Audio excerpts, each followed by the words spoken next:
Okay, so I'm looking at it and I'm looking for perfect fourth powers. And there's a lot of numbers there. The one thing I would not want to do is multiply this thing out.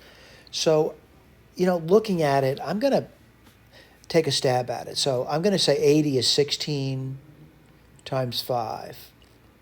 All right, and this is the fourth root of that.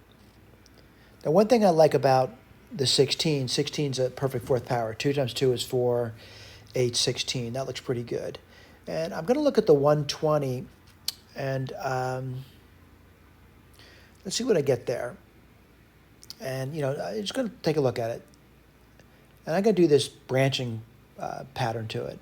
I'm going to say 2 and 60, 2 and 30, 2 and 15, and then I get 3 and 5. Hold your thought on that. Oh, I'm sorry, it doesn't look right when I did that. Let me write that down for you. Erase that. And put that down.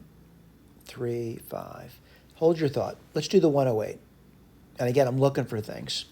So I'm going to say 2, 54, 2, 27, and then I'm going to say 3, 9, 3, 3. You know what I'm going to do instead? I'm going to start counting.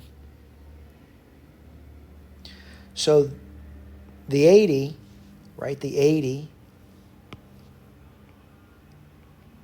would be 2 to the 4th times 5. Let me start counting the 2's up.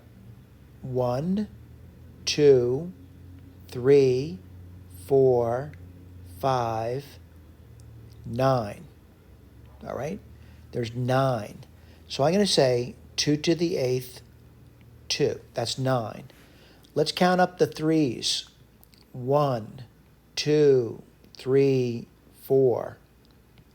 3 to the 4th power. All right? Let's count up the 5's. 1, 2. What's that? 25. All right? Let's take a look. And I'm going to write this down as 2 squared, which is 4, times 3. We'll clean it up later. And then I'm going to get the 4th root of 50. What does this give me? 12, 4th root of 50. That's a 50. Let's look at the key, see what they got. Wow.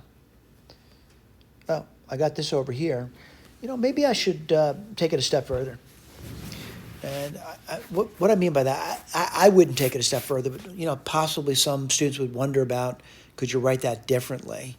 Well, I want to point out that I do, at the end of this thing, I do have 2 times 5 squared.